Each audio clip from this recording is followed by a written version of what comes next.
Hello po everyone, kumusta po tayong lahat sa aming sulok ng mundo naroroon. Ingat po tayo. Sa ngayon po magluluto tayo ng tamarind fish. Ang ano po natin is lapu-lapu. Ayan. Piniprito-prito po muna natin yan. Ito po, piniprito na natin yung lapu-lapu. Fish pili po to na lapu-lapu. Ayan.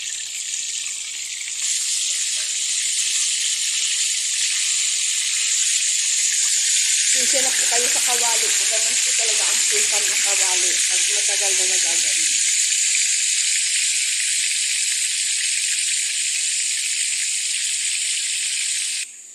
Magagamit po tayo ng pepper bell, kamatis round, onion na any color po ang gusto nyo kasi dito po ginagamit yung white. Yan. At saka kahit anong color din po ng pepper bell. At saka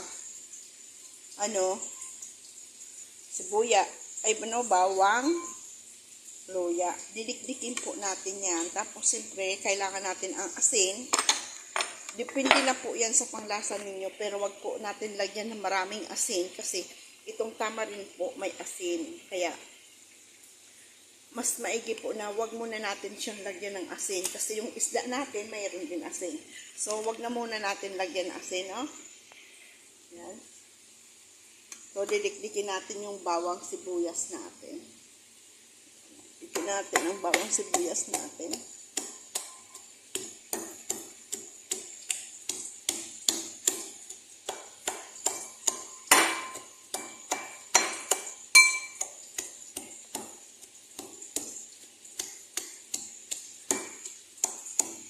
Tayo makabili dikdik kasi po ang kabilang kamay natin nakahawak ng camera, yung kabila is nagdidikdik. Sa totoo lang po, pag nagluluto masakit sa shoulder.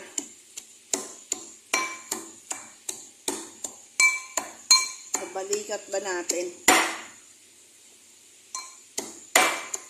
Dali lang po to, ang katapat lang po nito is Arabic bread, hindi naman po tayo magra-rice. So, nagawa rin po ako ng rice namin para po meron din po kaming rice kasi gagawa ako ng vegetable namin.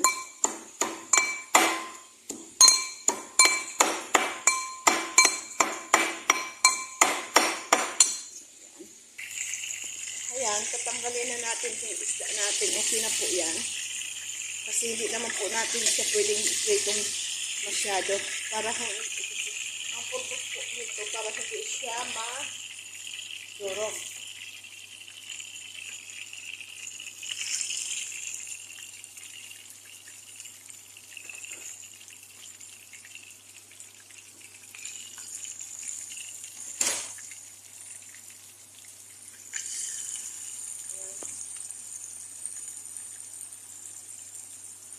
Yung natin, half cook lang po yan.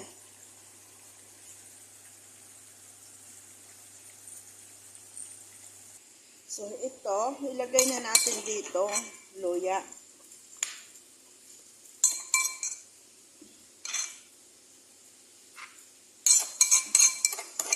Tapos, igigisa-gisa natin yan para mabango.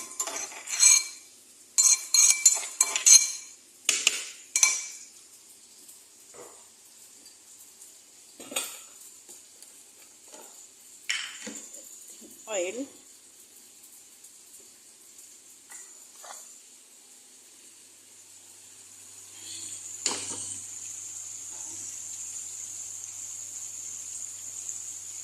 Para maluto-luto na din yan.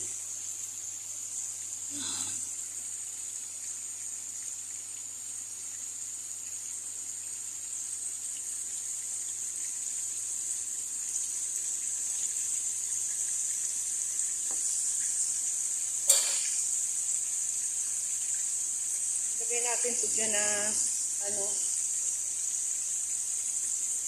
natural spice.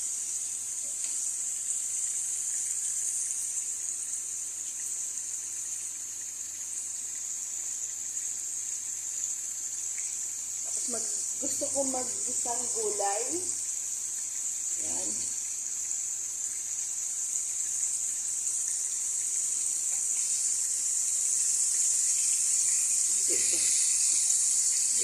balik na rin.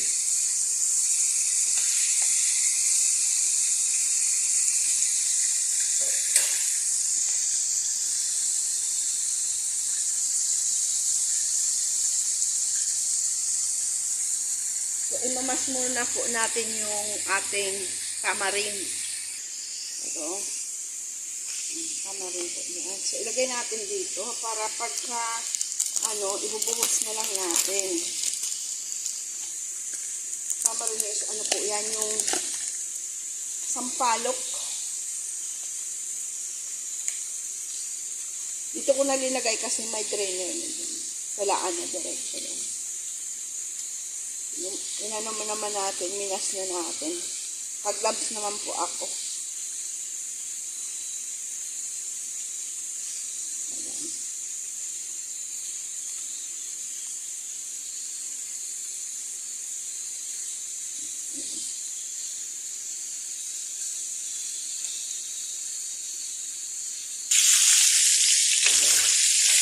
Haluin natin.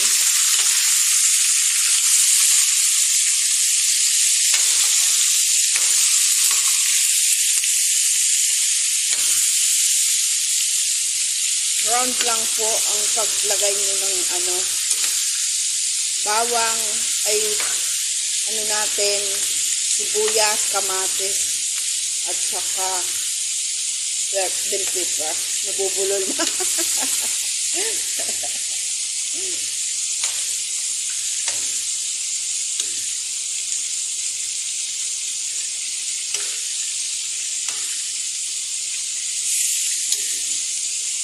Para po ano yung natin. Ayan. Baliktad natin ito.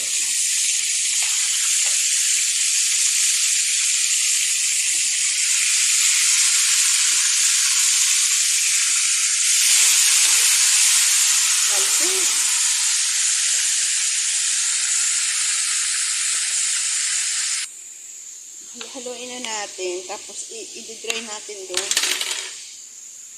Pwede natin siya ilagay dyan, oh.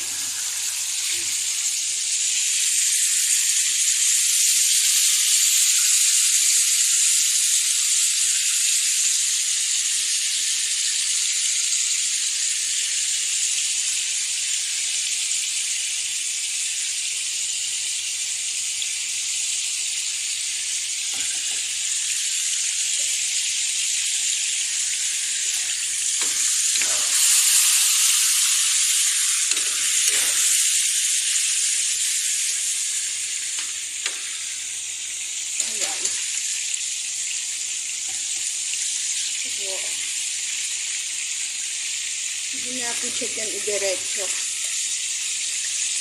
Hindi yung pwedeng haluin ng haluin. Kaya ganun lang po siya.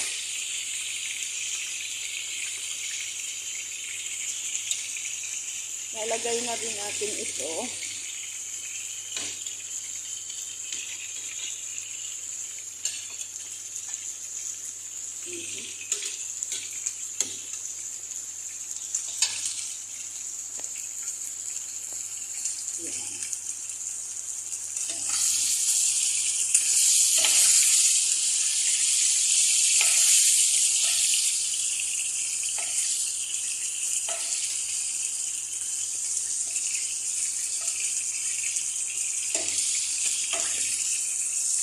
Lalagyan naman natin siya ng tubig. Hot water po yan.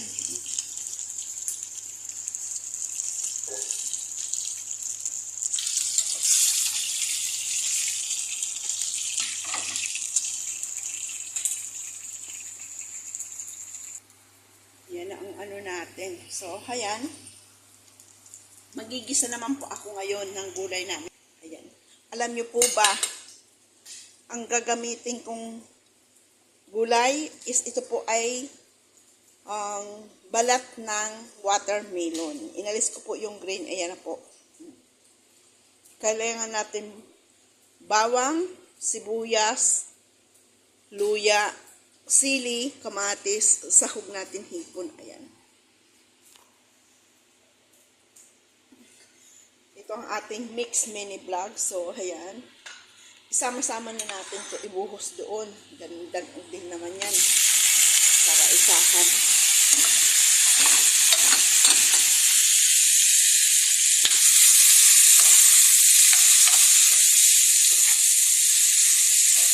Tayo lang naman ito kakain.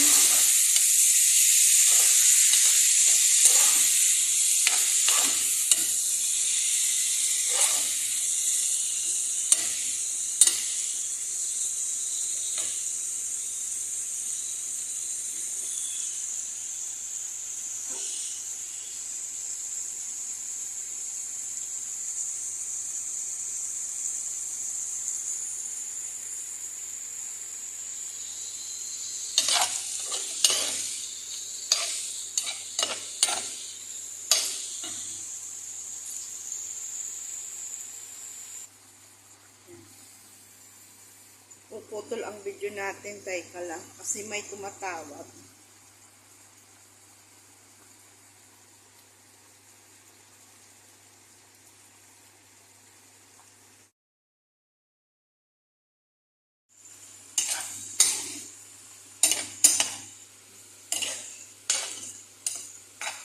So, ayan.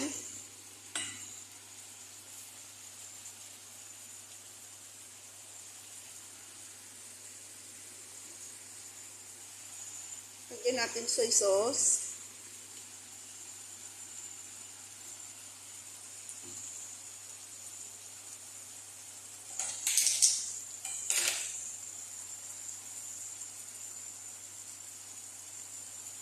Asin.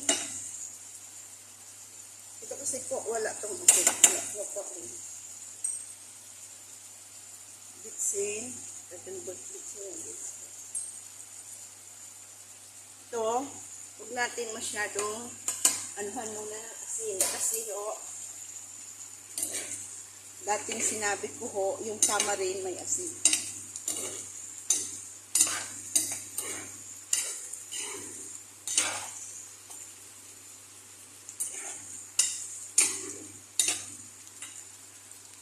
Yan ang ating mini vlog.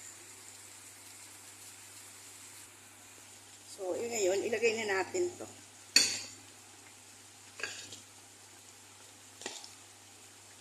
Kulay na tayo, diba? Diskarte lang yan.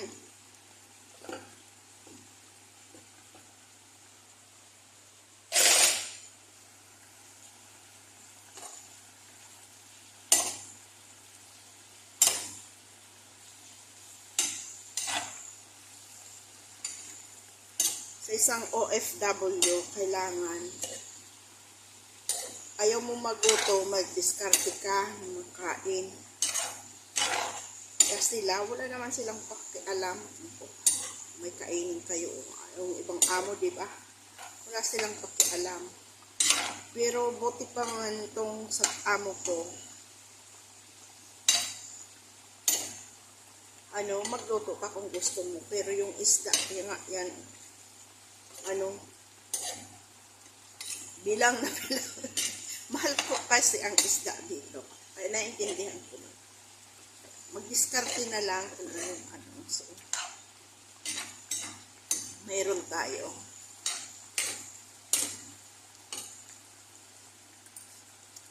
Diba?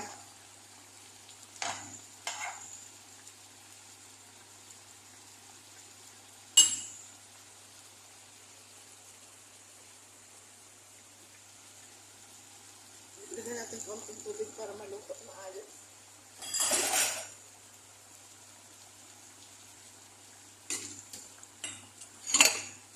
Hipon natin nahulog.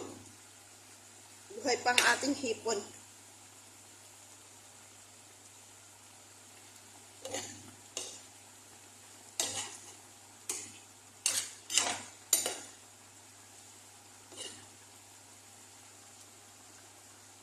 Diba?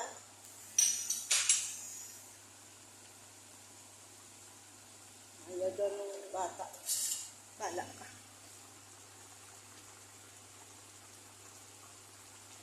Kalbo na lang.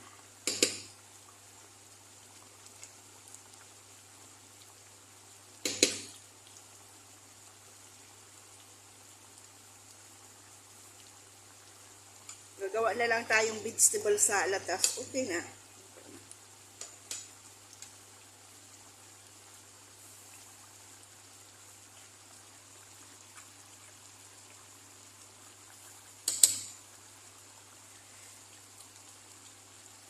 Masim-masim na okay na yan.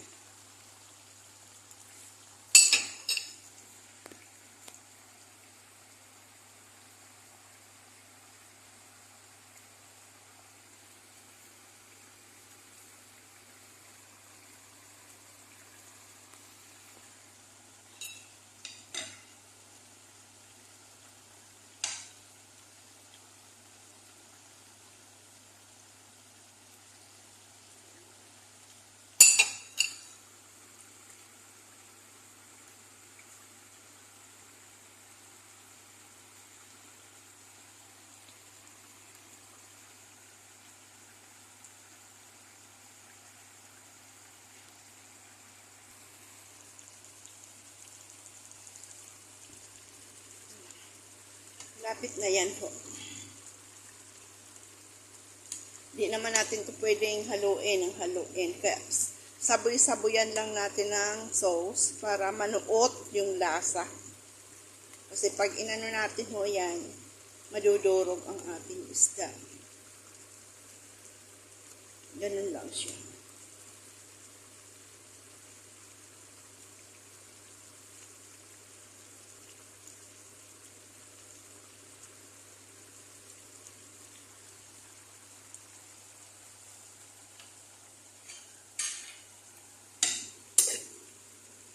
Itong ating gulay,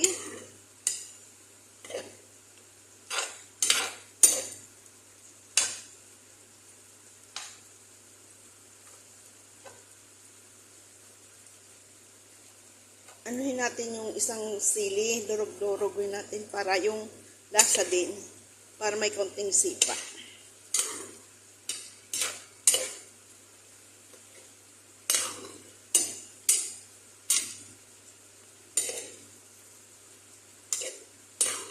Paluto na rin ho yan. Natin ang ating gulay, yung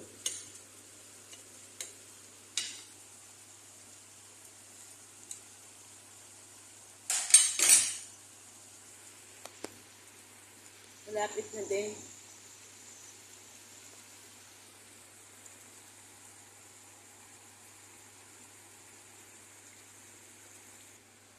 Ito pong gulay natin is already done.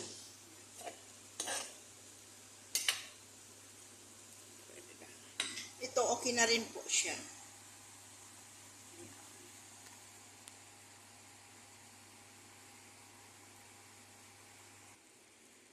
Ito rin ho, hinango ko na.